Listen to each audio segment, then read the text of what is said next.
Good morning, everyone, and thank you for joining us bright and early for our Wake Up with Research breakfast.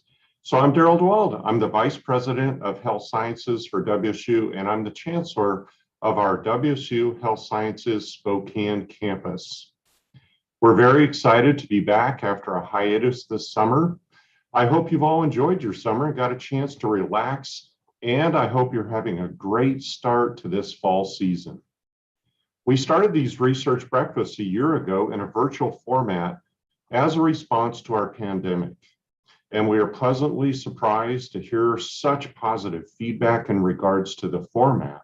So we decided to continue with it. Of course, being together in person would be a great thing, and I do look forward to that. However, as the pandemic continues, it's wonderful to know that we have this format so we can still see your faces, at least on the screen. So you might ask, how did the Wake Up with Research series come about? We wanted to provide a backdrop for our community and the state to learn more about the research that is happening right here in Spokane, but also across our system. Our researchers are doing some truly amazing things and making important contributions in the fields of sleep and performance, addictions, autism, cancer, aging, chronic disease, neuroscience, and yes, COVID-19, and of course the list goes on. And what is so great about all of this is that our researchers are discovering and working through complex and life-changing problems that will ultimately enrich the quality of my life and your lives. With that, I want to thank our sponsor of today's Wake Up with Research breakfast, STCU. President and CEO Ezra Eckert was not able to join us in person this morning, but he did send this message. Hello, I'm Ezra Eckhart, President and CEO of STCU here in Spokane. STCU is pleased to sponsor WSU Wake Up with Research. One of STCU's core values is education, and we're thrilled to support the WSU students, staff, and faculty as they make a tremendously positive impact on the communities and populations here in the Pacific Northwest. It's truly inspiring to hear about the groundbreaking research and work that's being done right here in our own backyard.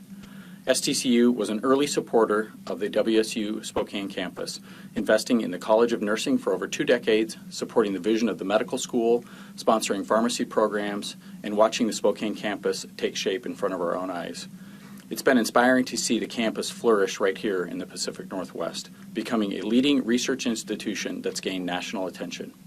At STCU, we strive to be here for good and serve our members in the community. We view it as a privilege to be able to partner with WSU to better serve your mission. A special thanks to today's presenters who are sharing important information that impacts each and every one of us. Enjoy this morning's Brain Boost. Thank you very much.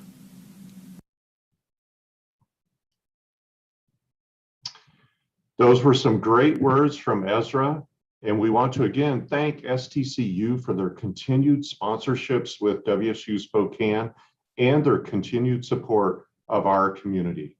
I'm now going to turn things over to Dr. Celestina Barbosa-Leiker. Celestina is the Vice Chancellor for Research at WSU Health Sciences Spokane, and she's also an Associate Professor in the College of Nursing. Celestina. Thanks so much, Daryl, and good morning, everyone. It's great to be back with all of you again. Thank you so much for waking up with research bright and early with us here this morning. There were some familiar faces out there and some new ones as well. So thank you so much and welcome. As Daryl mentioned earlier, it's my hope that you will leave this morning with a better understanding of not only the research that's going on across the state of Washington from WSU researchers, but also research that's going on just right here locally in Spokane. Our previous topics that we've covered with all of you have touched on COVID-19 research within the entire WSU system, as well as with vulnerable populations. We also heard from some of our leading innovators who have taken their research and turned it into growing companies, many of which are improving healthcare today. Before I introduce our speakers today, though, I wanted to touch on what got us here, and that is WSU being a land-grant university. So our land grant mission is to serve all of the residents in the state of Washington. And how we visualize that here as the Health Sciences campus is really working towards improving the health and well-being of every resident in the state of Washington. We do that through our education of the future workforce in healthcare, and also through our research that touches upon healthcare needs and health issues. And I want to thank all of you for your continued support as we continue to research these very timely topics, such as the one today. So that brings us to our exciting topic today, air quality and health, sensing and responding to climate change. I cannot think of a more timely topic for us to learn more about this morning. We are joined by some great experts on this topic, some Cougar researchers that are here with us this morning. I will first introduce Dr. Julie Postma. Dr. Postma is the Associate Dean for Research and a professor in the WSU College of Nursing. She maintains 2 programs of research. The first aims to build on partnerships to decrease the impact of wildfire smoke on people with asthma. Her second line of research focuses on a community-based approach to create and test assessment and tools to help families assess and reduce their children's environmental health risks with asthma. Also joining us today is Dr. Solma Zamiri, Research Assistant Professor at the Institute for Research and Education to Advance Community Health, better known within the WSU system as iReach. Dr. Amiri also works within WSU's Elson S. Boyd College of Medicine. And then lastly, we'll hear from Dr. Von Walden, a professor at WSU's Boylan College of Engineering and Architecture's Lab for Atmospheric Research. We want to thank the 3 of you for being here today. Julie and Solmaz will go ahead and share a short presentation, and Vaughn will join them at the end for our Q&A. So that's a reminder to all of you. As you have questions during their research presentations, just put them in the chat. We'll collect them all and we'll be able to share to get them answered at the end here during our Q&A session. So with that, over to you, Julie. Thank you so much. I'm going to go ahead and share my screen, and we will make sure that this goes smoothly. How is that? We're seeing 2 screens, Julie. Okay, we're going to try that one more time. Sorry about that. Here we go. Perfect. Is that better? Yes, thank you. All right. Thank you, Celestina. It is a pleasure to be with you this morning. And we're going to advance. There we go. And I'm going to start with a little show and tell here. So fire has been a natural part of many landscapes. In fact, some trees require fire to open their cones and release their seeds. And this is my show and tell. This is a knob cone pine, which we would typically see closed, but fire has opened it. So fire is a natural part of our landscape, but global warming has changed some of the underlying variables that make wildfires more likely to occur every year. We have warmer temperatures, which many of us experienced this year here in Washington state, and those increase the likelihood that fires will burn more intensely. Warmer temperatures also cause snow to melt sooner, leaving our forests drier and more like kindling. Increased droughts and insect outbreaks are also connected with climate change. Annually, wildfires are starting earlier, they're lasting longer, they're burning more acreage, and they're extending our smoke season. We expect that wildfires will increase in prevalence and severity in years to come. Part of that has to do with our land management practices. And then as humans, we continue to move into what we call the WUI, or the wildland-urban interface. And that's posing a problem. Wildfire smoke, of course, travels long distances and affects many more people than those endangered by the fire itself, which is not to underestimate the impact there on people and communities. So this slide shows that more Washington communities have been exposed to more hazardous levels of particulate pollution or wildfire pollution than we've seen since we began monitoring in the early 2000s. The graph illustrates that in 2020, almost 80% of our state population was exposed to unhealthy air for 5 to 9 days, and a proportion exposed for 10 to 14 days. This is becoming a real problem. But what is wildfire smoke, and how does breathing it impact us. Well, smoke's a mixture. Smoke contains several compounds.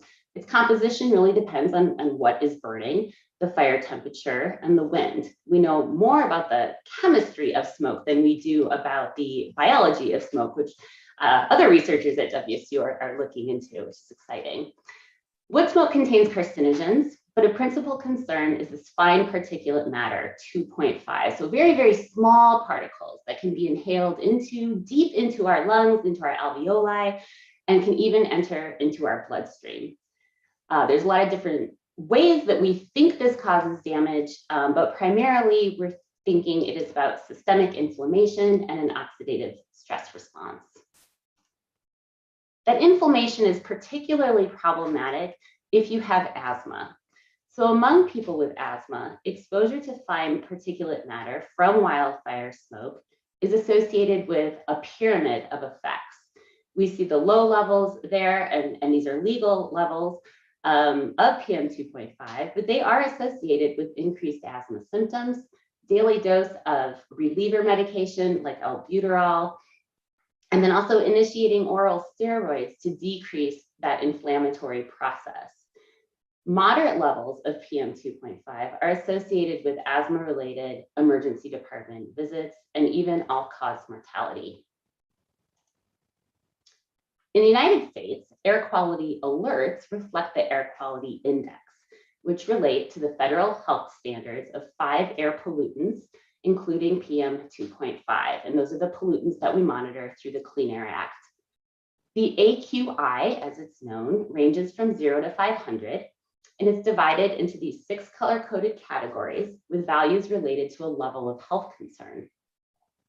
Advice corresponds to what subpopulation you are in, generally healthy or sensitive. So you really have to have a sense of that when you're trying to follow the advice in this index. So when checked daily, the air quality index can help us make decisions about, for example, when to open our windows to ventilate our homes, when to wear a mask while working outdoors, when to reschedule a soccer practice, for example, or even cancel a county fair, which many counties in Washington were in that state a couple years ago. However, existing research in nursing, in public health, and in risk communication has not reduced the uncertainty about how to best respond to sustained wildfire smoke events. So we're seeing this smoke, just sit in our communities for days and sometimes weeks on end. Air quality alerts lack evidence of effectiveness. We hear about the air quality index, but we don't really know if people are following those guidelines, or are people getting the message? Are they responsive to the message? What are the barriers people are facing in terms of being responsive to that message? The research that we have relies on self-reported behavior change or intent to change. It's largely observational and descriptive, and we don't know, are we measuring the right things? Finally, air quality alerts need to be communicated using modern channels like smartphone apps versus, for example, highlighting it on the evening news, and tailored to subpopulations like young adults. That brings me to the purpose of our study, again, in collaboration with Solmaz Amiri, Von Walden. I know we've got Ross Bindler out in the audience, he's our research coordinator, and a number of other people. This is an interdisciplinary research team. The study is promoting risk reduction among young adults with asthma during wildfire smoke events. And the purpose is to assess the feasibility of risk reduction interventions, in our case through a smartphone app, among young adults with asthma, and pilot test those interventions compared to a control group. I'm going to focus on aim 1 today in the brief amount of time we have together, and that is about establishing the feasibility, acceptability, barriers, and facilitators of adopting the technology of the interventions and use of portable spirometry in young adults with asthma. So in 2020, last year, seems like a long time ago, we conducted a 3-arm randomized clinical trial to pilot test 2 interventions based on the smartphone app called Smokesense and Smokesense Plus in comparison to a control group among young adults with asthma. We recruited through the Western US So broader than Washington, we had Oregon, some folks in California, Utah, I believe one in Colorado, through social media, through student affairs offices at universities and professional nursing organizations. The study period was 8 weeks. People were enrolled July through October. That's our peak wildfire season, although we're moving up in years here, starting with June, in months. Measures such as the asthma control test were assessed at baseline, 2 weeks, 4 weeks, and 8 weeks. I'm going to focus on the Smokesense Plus group today because they are the group that really had all the bells and whistles with our smartphone app. So in partnership with Urbanova, a Spokane group, we created the U-Track smartphone app to help young adults identify wildfire smoke exposure, identify their reaction to that exposure in terms of airway narrowing and symptoms, and ultimately try to prevent that exposure. So the EPA's Smokesense app, which you can download right now for free, is integrated into our U-Track app. We worked with Anna Rappold, who designed that from the EPA on this study. As part of the intervention, users measured their lung function using this little portable handheld spirometer. You used to have to go to a pulmonary clinic to do this work, but here we are doing this at home now. So they measured that airway narrowing every day, twice a day, actually, in morning and night, with that spirometer. So that was to assess if their airways are narrowing in response to wildfire smoke before they actually feel the symptoms. A third aspect of the intervention is connecting other users or peers in the study through mapping their spirometry results, which were de-identified, and sharing tips on a message board. I'm going to run through a couple screenshots of these different functions. So this middle image is the home screen of the smartphone app. That little lung icon connects users to the spirometry feature. The cloud icon connects users to the EPA Smokesense feature. And then on the right, you see the 3 additional features, including the air quality advisories. Those are sent directly to the phone, the message board, and Map It. This is kind of delving in a little bit more to the Smokesense feature. So Smokesense allows a user to check their local AQI and see fire and smoke near them on a map in real time. And I pulled 2 examples, one of the Vancouver campus, one of the Spokane campus last year when the air quality was hazardous in both places.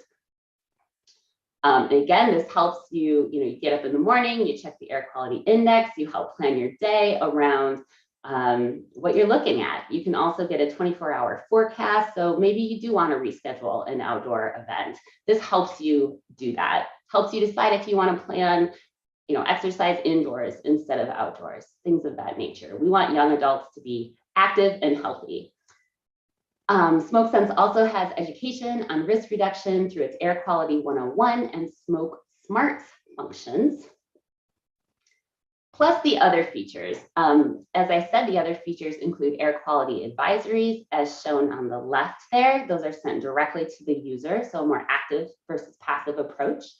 And then mapping participant spirometry to their location. So you see on the right side there, the colors of the little lung icons represent the proportion of airway narrowing that they are experiencing. That map on the right is the Spokane region. It shows 3 participants in that region, 2 of whom are in a healthy zone with the green and 1 of whom is not. So we used, like the asthma action plan, a red, yellow, green sort of interpretation of how people are doing. Finally, the app also has a message board with tips specific to people with asthma to stay healthy during wildfire season. It also allows the opportunity for users to share risk reduction with other users. So our clinical trial tested the app again during summer and fall of last year. We assessed 81 participants for eligibility. Most participants, we enrolled 67 young adults with asthma. We were very pleased with this because our goal was 60. Almost all of those folks completed the week 8 data collection. So that told us that this was a feasible, that participation was feasible. Our participants were generally female, non-Hispanic with well-controlled asthma, although it was concerning that over half of the participants reported being on a asthma maintenance medication, which you would expect to take every day, but they also reported less than prescribed usage. So there was room to improve in terms of adherence to using that controller medication. Most participants agreed that wildfire smoke is a common occurrence where they live, that smoke can impact their health, even with a few hours of exposure, and that information alerts are likely to help reduce exposure to wildfire smoke. However, access to risk reduction resources varied. So for example, only 16% reported having access to a high efficiency particulate air filter or a HEPA filter.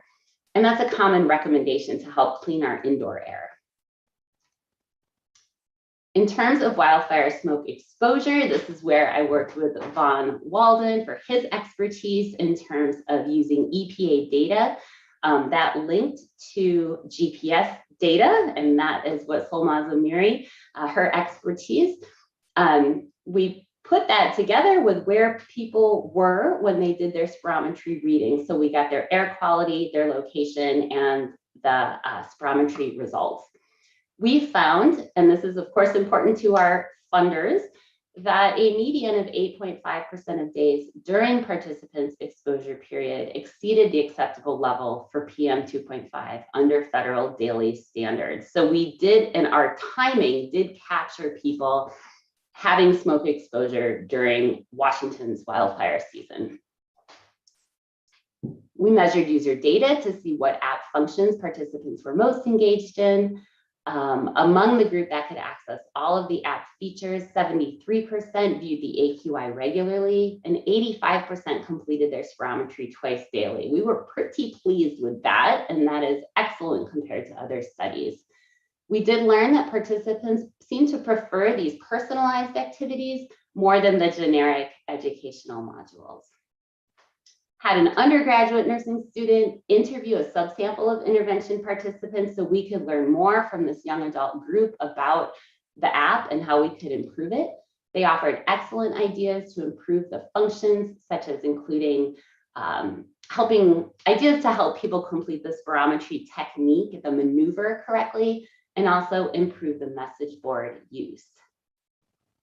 Overall, participants reported improved awareness of air quality and how it might impact their own lung health. One said, being aware of air quality helped me not overexert myself and put myself in a bad place.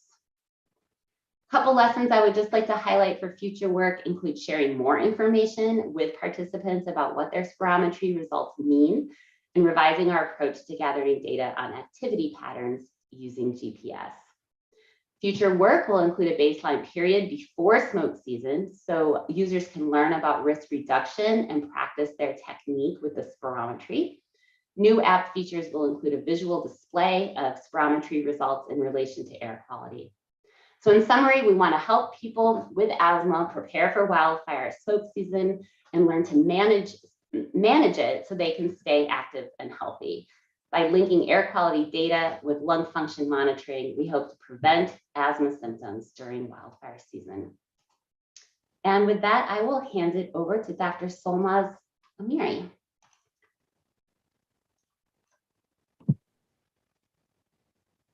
I realize I need to stop sharing my screen, and I am looking for that right now. There we go. Thank you, Judy. I'm going to share my screen.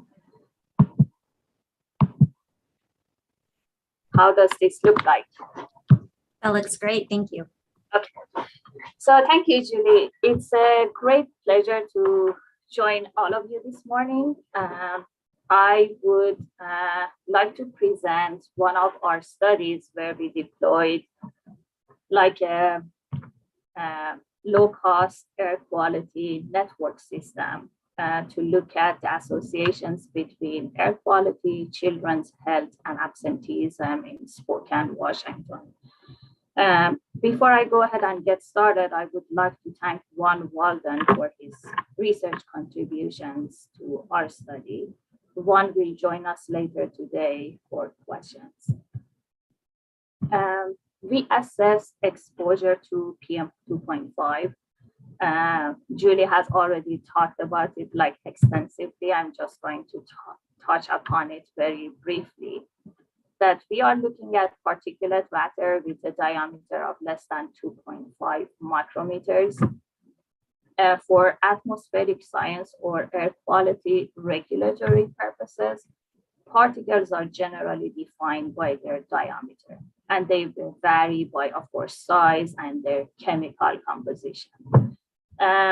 We look at PM 2.5 because they are fine inhalable particles. They can travel deep into our lungs and adversely affect specifically students. So previous research has established relationships between acute or chronic exposure to PM 2.5 and like students' achievement or incidence of asthma, respiratory infections, absenteeism, and other outcomes.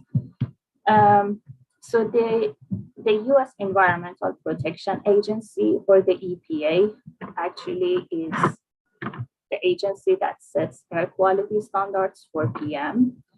These are the maximum amount of particles that can be present in air before they start threatening public health. I have provided like a map of Washington State neighborhoods in this slide. If we look at these slides, we can easily see that certain parts of our state, certain regions, the concentration of PM 2.5 is like larger than other regions. Even though we are doing better if we look at EPA standards, there is still room to improve because adverse health outcomes can occur even when we have an exposure of less than 2 micrograms per cubic meter on average per year. So there is always benefit to make the air cleaner. The way basically air quality is measured by federal agencies through federal reference methods. As you can see again in the map, these instruments are very expensive.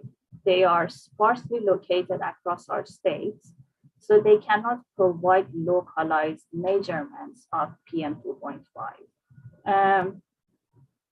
So what should we basically do? How should we get informed about air quality in our neighborhood, in our areas? The lack of air quality has contributed to lack of objective estimates on the effect of air quality on children's health and well-being. And, we need information on concentrations of particulate matter, exposure to particulate matter, and other pollutants, because these are actually ways, these are evidence that we need to improve indoor and outdoor air quality in and outside of the schools. And as Julie talked about, there are a lot of actions. These data can just promote a lot of actions. For instance, schools or health departments can advise people or students to exercise indoors, or they can just reduce their outside activity. They may even have to cancel classes during a wildfire season if there is a lot of penetration of particulate matter inside of school buildings. What we decided to do, we designed like a longitudinal study to evaluate the suitability of deploying low-cost sensors outside and inside of schools to better characterize air quality. We also compared indoor and outdoor air quality and looked at inequalities in exposure to particulate matter. We are currently using air quality data to look at associations between particulate matter and absenteeism and symptoms of asthma among students. So our study area was Spokane, Washington, Spokane is a mid-sized city, is in the western side of the US. It has a population of approximately 217,000 people. The Spokane Public School serves approximately 11,000 elementary school students. I have to make a note that we specifically chose elementary schools because students at that age, if they are suffering from asthma, in our school district, they have to have a health plan and inhaler in school before they start attending. So the school nurse basically knows which children or which child is having asthma, and they can help once and if an asthma attack or any other symptoms should occur. And like in Spokane, the air quality is affected by wildfires during the summer season and by wood burning stoves during like the winter or colder seasons. Just a closer look at the Spokane public schools. They oversee and administer 35 elementary schools. Out of these 35 elementary schools, we chose 10 schools based off of certain socioeconomic and built environment characteristics of those schools. For instance, we took into account like the elevation of schools, how close are they located? They are located to freeways, highways, or like major arterials, how much traffic flow goes through those roads. We also like took into account percentage of students who are eligible for free or reduced meals. Once we selected our sample, we deployed two types of sensors. So outdoor sensors or solar powered sensors that are deployed on the rooftop of these schools. They have been collecting data since September of 2019. So indoor sensors, they are built by our colleague Juan Walden and Matthew Rotsisender. Sorry if I butchered that, and they are placed in the library of the same schools. They are collecting data since February of 2020. There are gaps in the data, but we have like good data like for almost 2 years, 2.5 to like a year and a half to 2 years. Just to provide like an idea of student characteristics, there are basically equal number of females and males in our sample. Looking at income of their parents, 8 of the 10 schools, students in 8 of the 10 schools, they are from low-income households. And then again, looking at the breakdown of race ethnicity, we have 3 schools that approximately 50% or more of students are non-white or Hispanic, and the rest are the majority of students have self-identified or their parents self-identified them as like white. I have provided here a few like graphs of one's work collecting air quality data from September of 2019 through February of 2020. This is 6 months of data, kind of pre-COVID, because once COVID occurred, schools were shut down. Even though we are collecting data, we don't have absenteeism or health data to relate with our air quality data. Just by looking at these graphs, you can easily see that some of these schools are doing more poorly. There are some peaks in some of these schools. So in terms of concentrations of PM2.5, some schools are doing better, some schools are doing definitely worse. We also partnered with the Spokane public schools and collected and processed all of these absenteeism data. So our data reflects national absenteeism rates, which is typically 20% for elementary school students.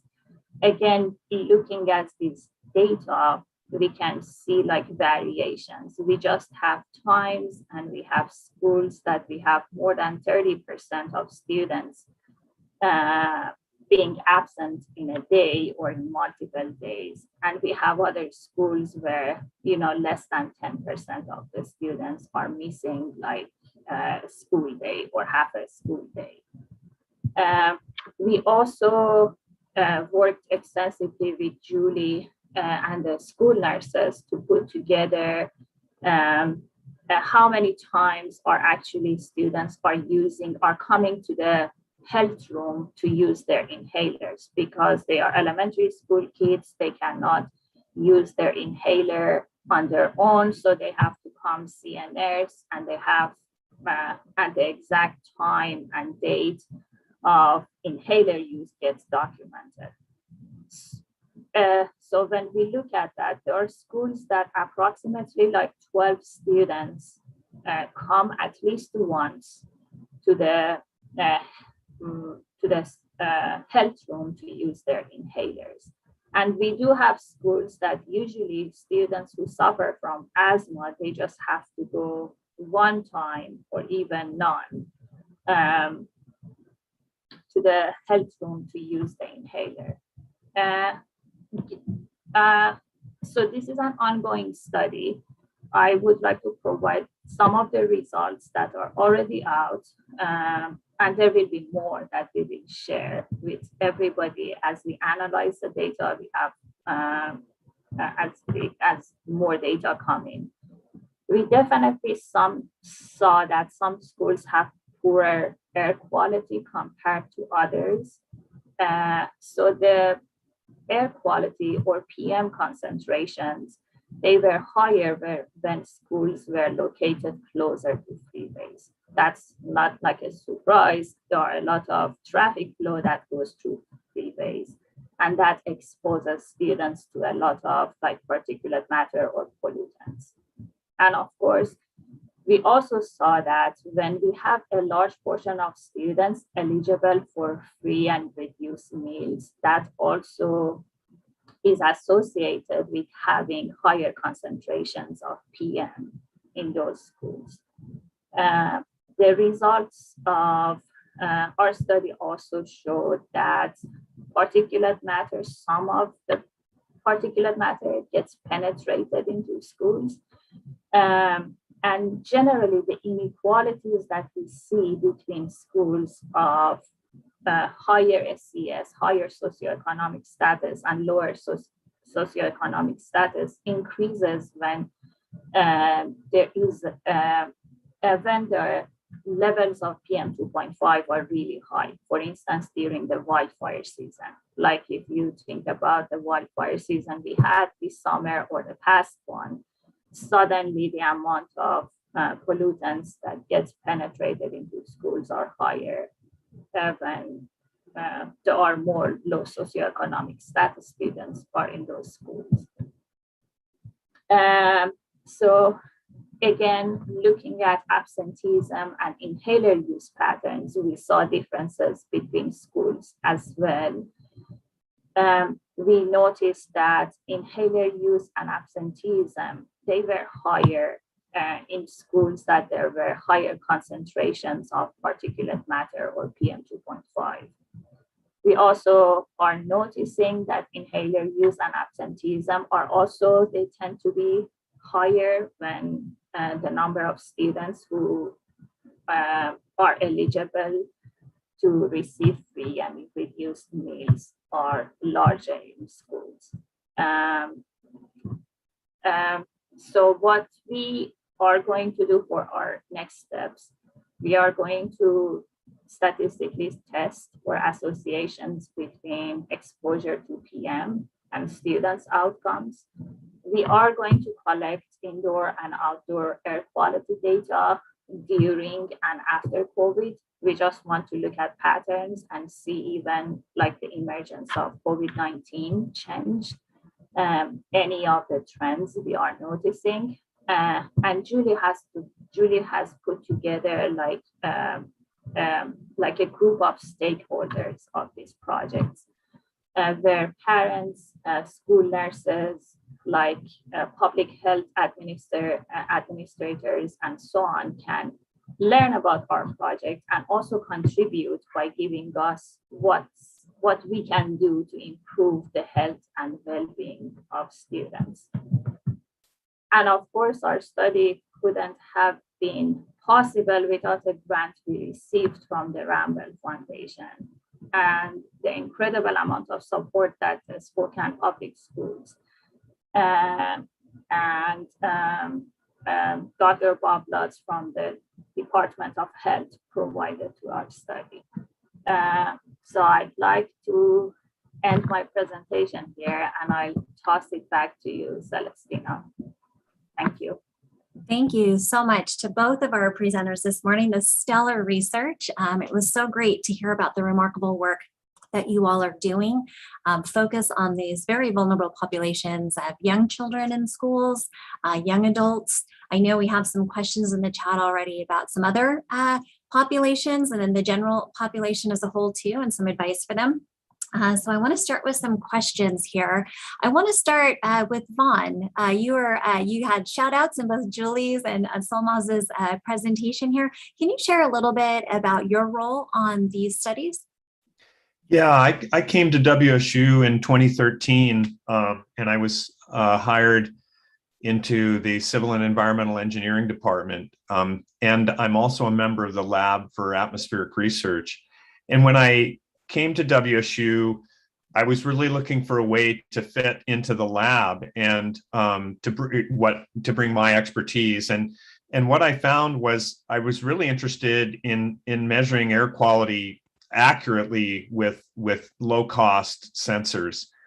And at the same time, I was developing some of these low cost sensors. There were a lot of commercial companies doing the same thing. But I was looking for ways and ideas to deploy them that would be useful. And this led me to really trying to seek out connections with the colleges of medicine and nursing. And that resulted in a series of meetings, just kind of get to know you meetings.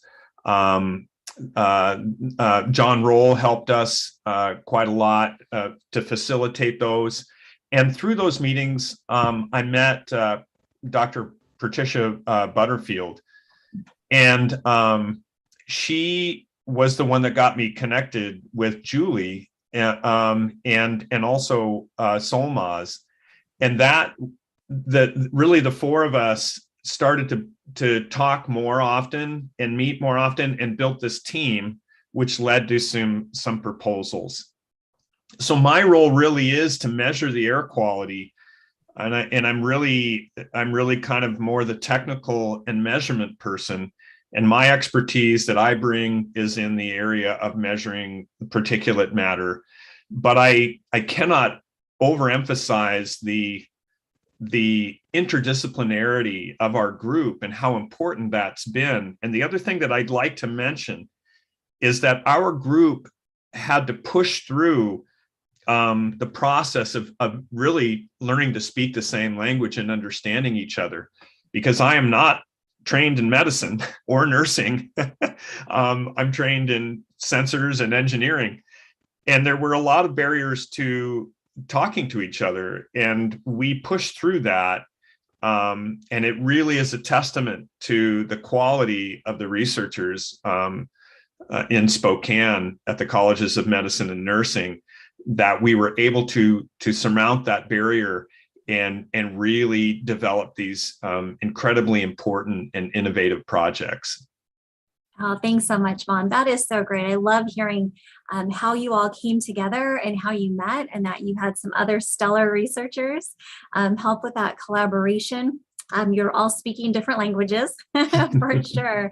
And that is hard to overcome in a very interdisciplinary group, but I think your projects really highlight how critical it is to overcome those barriers and the amazing work, especially related to healthcare, that can happen when you really do push yourself and learn the different languages of different disciplines. So thank you very much. These are stellar examples of a very interdisciplinary research team. So one of our questions that came in was about COVID-19 and how we're wearing masks. You know, some of us were seeing that PM 2.5 on the filters we're putting in our masks and wearing when we're out and about. Can one of you speak to, you know, with us wearing those masks to prevent the spread of COVID when we're out and about, does that help with preventing, you know, inhaling smoke and things like that? So I'll take just a quick stab at this from an engineering point of view. So a COVID particle is like 1/10 of a micrometer. So it's much smaller. It's on the small side of particles. But that isn't, you don't inhale, if you get infected by COVID, you don't necessarily inhale that particle on its own. Normally what happens is they combine with respiratory particles that are in your lungs or in your throat or in your nose, and you're infected by someone who is expelling respiratory particles. And so these respiratory particles can be anywhere from maybe 1 to 10 microns. And those particles are going to, and so the little virus particle is going to be embedded in one of these larger respiratory particles. And so the larger respiratory particles are going to fall out very quickly. So if for an instance, if someone sneezes, sometimes you can see the larger particles just fall directly to the floor. But it's the smaller particles that are on the order of a micron or two that stay in the air a long time. Now, switching over to the smoke particles, we're interested in the health effects of particles that are about 2.5 microns and less. So these are both small particles, and they both stay in the air for a long time. They can stay lofted in the air. So they're of both concern from a health point of view, because they can stay lofted in the air a long time. They don't gravitationally settle out very quickly. So a mask is in fact going to protect you from to some degree from breathing in COVID particles. It's certainly going to protect other people from the large respiratory particles that you might be expelling. But it's also going to provide, a mask is also going to provide some protection for filtering those smoke particles through basically the mesh of your mask. Oh, great. Thank you. Julie, did you want to add anything onto that? I did, because that the question assumes that people are wearing masks. Mm-hmm. And what we found with our young adult population is that they might not be wearing masks or have access to N95 masks, which is what NIOSH recommends for the wildfire smoke. So at baseline, I mentioned that a lot of our participants didn't have access to HEPA filters. That was only 16% did.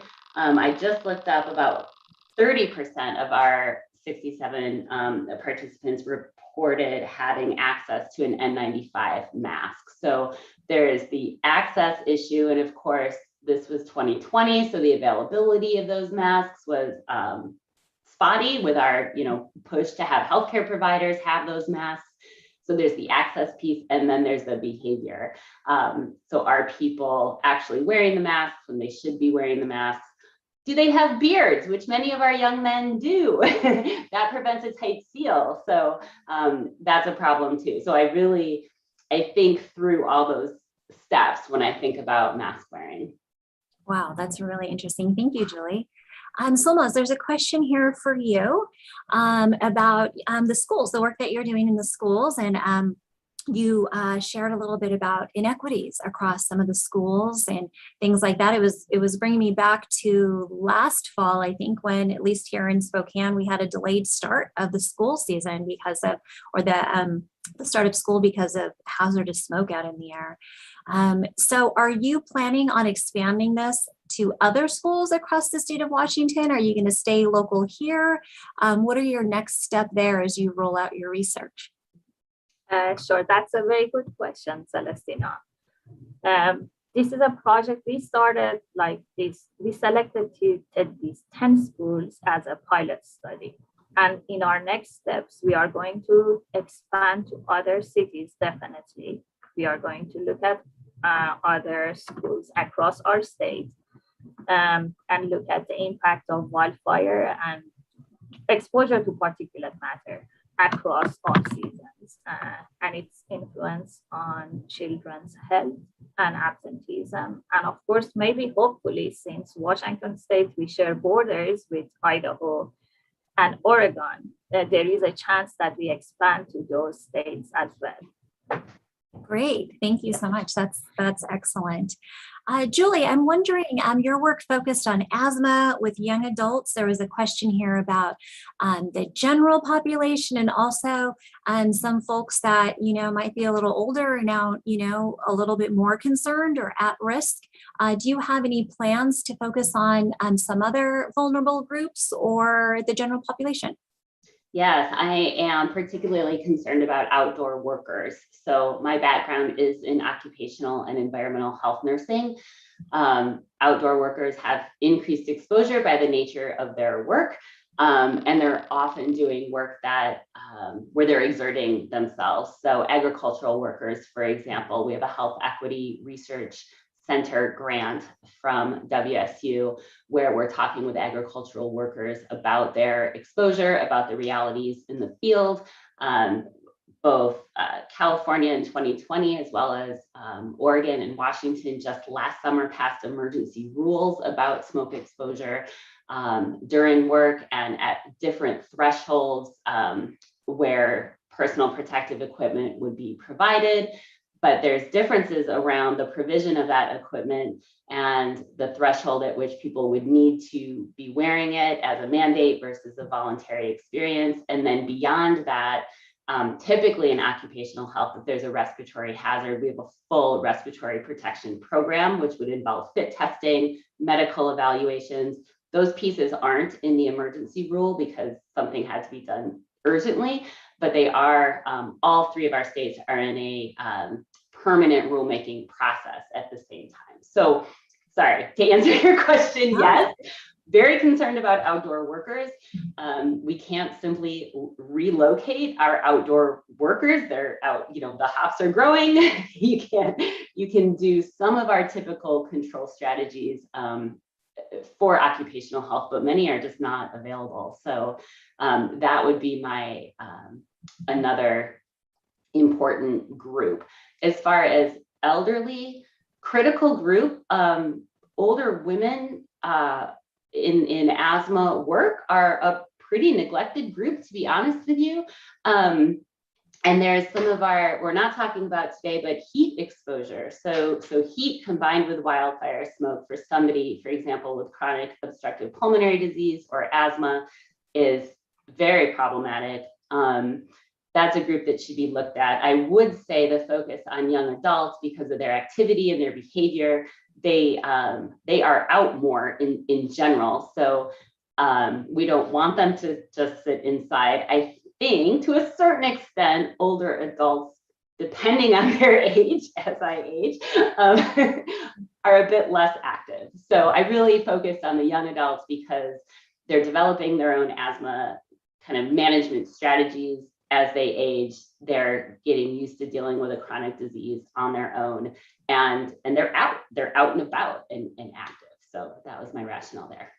Great, thanks, Julie. You do have someone has volunteered the Spokane Cycling Group to contribute data to any future studies. So that's great. There we'll be sure to get you some of the information from the chat. It looks like some of our colleagues over at the University of Idaho have found that bacteria can be carried long distances on wildfire smoke. So is there any interaction here between smoke exposure and pulmonary infections?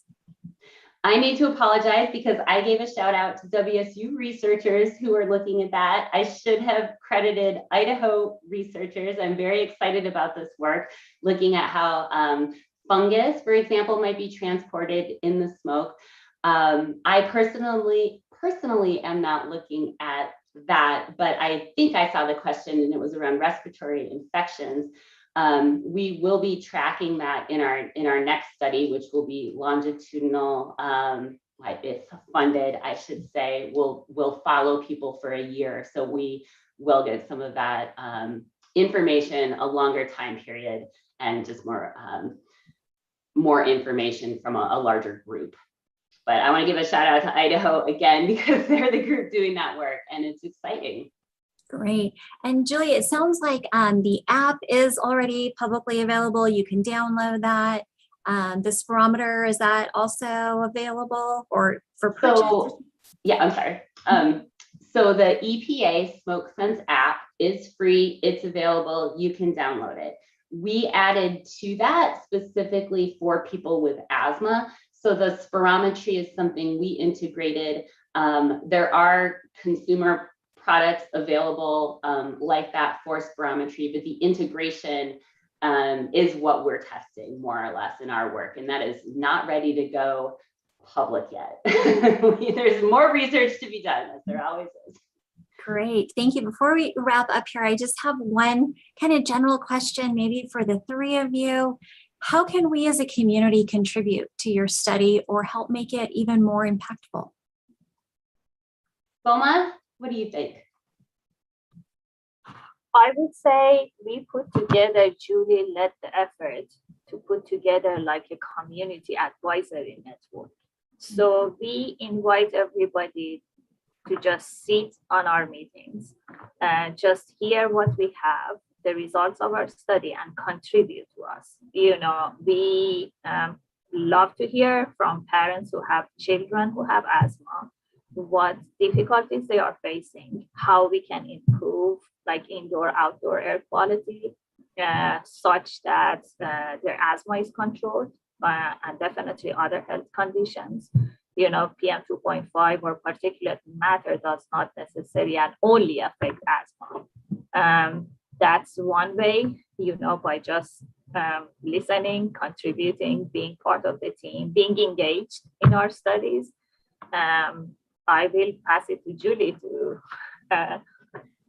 Yeah, I mean, touching on that, I would say the stakeholder advisory group for Solmaz's study has been so helpful in helping us frame our results, you know, saying canceling school is not what we want. We want kids to be active. We want kids to be in school. So how can we talk about these results in a way that we look to our engineering partners and think about air filtration, things like that. So those open-ended, you know, comments about how we frame the work, what the ultimate goal is, because it's not just research, of course, it's community impact, and we're all in it together. And Vaughn, did you have a? Yeah, I would just, in closing, I would just say we are entering a new normal in the Western U.S. And in fact, the fires that from the Western U.S. impact the entire country at times, because the smoke can reach so far. So we, because of climate change and the projections that our climate will become warmer, we will be dealing with this to an increasing degree year after year and decade by decade. So it's a timely topic and it does affect our health.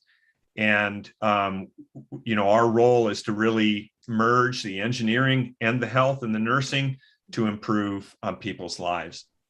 Great. Thank you so much. Thank you, Julie, Solmaz, and Vaughn for joining us this morning. We are out of time, but thank you so much. It was so wonderful to hear the work that you're doing, the focus that you have on the vulnerable populations that you are studying.